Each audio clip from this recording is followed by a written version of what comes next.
ఆంధ్రప్రదేశ్లో ప్రతిపక్ష నేత హోదా కోసం జగన్మోహన్ రెడ్డి కోర్టుకు వెళ్ళడం అనేది ఒక విపరీతమైన చర్యగా చాలా మంది మాట్లాడుతూ ఉన్నారు. గతంలో సుప్రీంకోర్టు చీఫ్ జస్టిస్గా రమణ గారి నియామకం వద్దు అని లేఖ రాయటం ఏ రకంగా ఒక విపరీతమైన చర్యగా భావించారో, సో ఇప్పుడు జగన్మోహన్ రెడ్డి గారు ప్రతిపక్ష హోదా కోసం కోర్టుకు వెళ్ళడం ఒక విపరీతమైన చర్యని, అలాగే రాష్ట్రంలో కార్యకర్తలపైన దాడులు జరుగుతుంటే, కార్యకర్తల హత్యలు జరుగుతుంటే అవి వదిలేసి నాకు రక్షణ కల్పించండి అంటూ ఆయన కోర్టుకెళ్ళి పోరాటం చేయడం ఏంటి?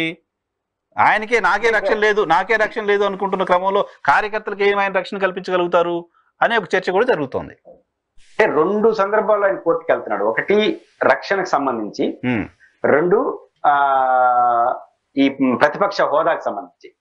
ప్రతిపక్ష హోదాకి వెళ్ళడం ఇందులో ఆయన ఒక లాజిక్ పాటిస్తున్నాడు. చాలా ప్రశ్నలకు కోర్టు ద్వారా సమాధానం చెప్పాలనుకున్నారు. ఇప్పుడు రక్షణకు సంబంధించి బయట మాట్లాడిన ఉపన్యాసాలను అయిపోయినాయి కదా. కోర్టు ఏం చెప్పినారు? 900 మంది కావాలన్నా, నీకు బుల్లెట్ ప్రూఫ్ ఇచ్చినా నువ్వు తీసుకోలేదు, అన్ని కల్పిస్తున్నావు, ఇన్ని మాట్లాడినారు. ఇప్పుడు నిన్న కోర్టులో ఏం చెప్పినారు? ఆ వాహనంలో స్పేర్ పార్ట్లు బాగలేదు, కొత్త వాహనం అరేంజ్ చేస్తాం. 900 మందికి చేస్తున్నాం, అది లేదు. ఇప్పుడు అనిత గారు హోమ్ మినిస్టర్ గా బయట మాట్లాడింది చెప్పలేదు అడ్వకేట్ జనరల్. అంటే రేపటి నుంచి ఏదైనా మాట్లాడితే కోర్టులోనే మీరు ఒప్పుకున్నారు, కొత్తవి మేము కొత్త చేస్తాం, మీరు కోరితే జామర్ ఇస్తాము. ఆడ సెక్యూరిటీ వాళ్ళకి అవసరాన్ని బట్టి కోరుతండి, జామర్ ఇవ్వబోతారు, కొత్త వాహనం ఇవ్వబోతారు, సెక్యూరిటీ ఇంకా స్ట్రెంథన్ అవుతుంది. కాబట్టి ఇంకా ఈ బయట జగన్మోహన్ 900 అని ఇంకా మాట్లాడతారులే, మేము ఏం మాట్లాడే వాళ్ళు మాట్లాడుకుంటారు, వాటన్నిటికీ చెక్ పెట్టినట్టు అయింది. ఇది ఫస్ట్ పాయింట్. రేపు ప్రతిపక్షంలో కూడా ఆయనకు ఒక వ్యూహం. ప్రతిపక్షం అనేది చట్టం ఏం చెప్తా ఉంది? మనం పెద్దగా మాట్లాడుతున్నాం. 10% అనేది ఎక్కడ చట్టంలో లేదు, అసెంబ్లీ రూల్స్ లో లేదు. ఏమనుంది? 3 ఉన్నాయి. ఒకటి అపోజిషన్ ఉండాలి, రాజకీయంగా విభేదించే సెక్షన్ ఉండాలి, దాంట్లో మేజర్ ఫోర్స్ గా ఉండాలి, స్పీకర్ గుర్తించాలి. దీంట్లో రాజకీయంగా విభేదించే ఒకే ఒక పార్టీ వైఎస్ఆర్సీపీ. 2 మేజర్ ఫోర్స్ కాదు, ఉన్న ఫోర్స్ ఒకటే. ఇక్కడ సంఖ్య ఆడుంది. రేపు కోర్టు చాలా మంది ఏమనుకుంటారు, జగన్మోహన్ రెడ్డి గారి కోర్టు నోటీస్ ఇచ్చింది కాబట్టి కోర్టు ఏం ఆదేశించదు. కోర్టు ఏం చెప్తుందంటే స్పీకర్ గారి పరిగణలో తీసుకోమంటుంది. స్పీకర్ ఏం చెప్తాడు? మా పరిశీలనలో ఉంది అంటాడు. ఎస్, పరిశీలనలో ఉంది. లేకపోతే ఆయన పోకపోతే స్పీకర్ దగ్గరికి, స్పీకర్ కి అప్లై చేసుకోండి అంటుంది. స్పీకర్ రిజెక్ట్ చేయడానికి లేదు. మీరు గమనంలో పెట్టుకుంటే రిజెక్ట్ మీద మళ్ళీ సమస్య వచ్చేస్తుంది. ఎందుకంటే 10% మీకు లేదు కాబట్టి నేను రిజెక్ట్ చేస్తున్నాను అని కానీ అంటే ఆయన కోర్టుకు వెళ్తాడు. యాడుంది, ఏ రూల్స్ లో ఉందని చెప్తాడు. ఆయన పరిశీలిస్తా ఉంటాడు. పరిశీలన ఎన్ని రోజులు చేయాలనేది స్పీకర్ ఇష్టం. మీకు తెలుసు కదా, డిస్క్వాలిఫై ఇప్పుడు 5 ఏళ్ళు కూడా చేశారు.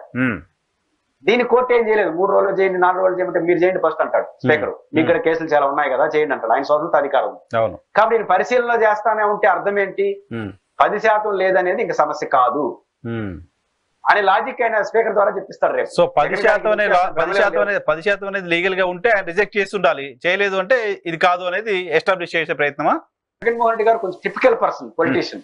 ఆయన చెప్పడు, కొన్ని ఆయన చెప్తాడు, కొన్ని కోర్టుల ద్వారా చెప్పిస్తాడు.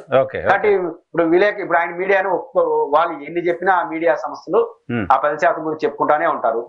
రేపు స్పీకర్ దగ్గరికి అప్లికేషన్ పెడితే 10% అంటే 1 గంటలో కోర్టే వచ్చి కదా, నీకు 10% పోయా అని చెప్పేవాళ్ళు కదా. అది ప్రొసీడింగ్స్ లో లేవు కాబట్టి ఆయన చెప్పడు, పరిశీలిస్తానే ఉంటాడు.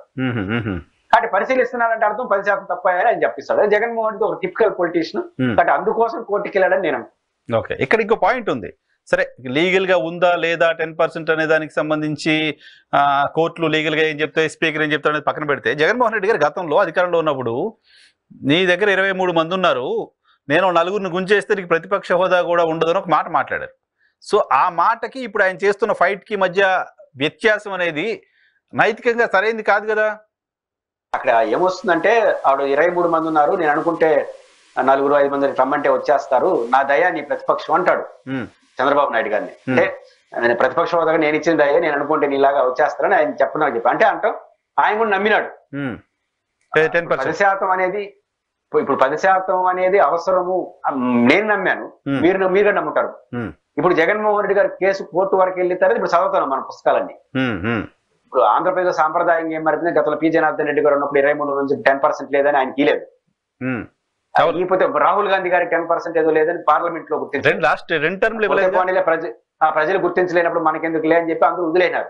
జగన్మోహన్ రెడ్డి కొంచెం మొండిగట్టు టిపికల్ పర్సన్, బాగా చదువుతాడు. అది చాలా మంది తెలియదు. ఆయన తెల్లారితో 4 గంటలకు లేసి చదువుకుంటా ఉంటాడు. తెల్లారితో 4 గంటలు లేస్తారనే విషయం కూడా ఎవరికి తెలియదు. నేను ఒకసారి ఎంతో సందర్భంలో ఇరిగేషన్ ప్రాజెక్ట్ నాకు ఎట్టు గుర్తు వచ్చిందంటే అజయ్ కలాం గారిని అడిగాను, గోదావరి నీళ్ళు తీసుకొచ్చి శ్రీశైలంలో పోస్తారన్నారు, ఇది కరెక్ట్ సిస్టమ్ కాదు, దీని వల్ల కాదు రాయలసీమ సమస్య. నేను ఒక పెద్ద ఆర్టికల్ రాశాను. ఆయన ఏదో పోయి అడిగితే మీకు తెలియదులే అన్న అంట ఆయన. అప్పుడు మీరు ఒక నోట్ రాసేయండి, జగన్మోహన్ రెడ్డి గారు ఒక మంచి లక్షణం ఉంది, ఎర్లీ మార్నింగ్ 4 గంటలకు లేస్తాడు, 4 గంటలే చదువుకుంటాడండి. అసలు ఊరు ఊహించరు 4 గంటలు వేయడం ఏంది ముఖ్యమంత్రి, మళ్ళీ చదువుకోవడం ఏంటనే బాగా చదువుతాడంట, 4 గంటలు లేసి అప్పుడైతే బాగా ఎక్కుతుంది. కాబట్టి 10% అంటున్నారు కదా, దీనికి దెబ్బ కొట్టాలని బాగా చదువుకుంటాడు, ఎక్కువ పిటిషన్ వేసాడు. ఆ రోజు చదువుకోన్నాడు, 10% కదా చెప్పేస్తే ఒక పని అయిపోతే నువ్వు డైలాగ్ వాడినాడు. వీళ్ళు మాట్లాడచ్చు, రేపు నిరూపిస్తాడు కదా, నువ్వు అంటాడు. సమస్య బాధితుడు చంద్రబాబు కదా 10% పోతే. కాబట్టి ఆయన టిపికల్ పొలిటీషియన్ అనేసి, కాబట్టి ఆయన 10% అనేది కాదు, మీరు ఈపినా పర్వాలేదు, 10% కాదని నిరూపించదలుచుకోవాలి. అది కోర్టు ద్వారా చేస్తే బాగుంటుంది, ఆ పని ఎత్తుకున్నాడేమో అనిపిస్తుంది.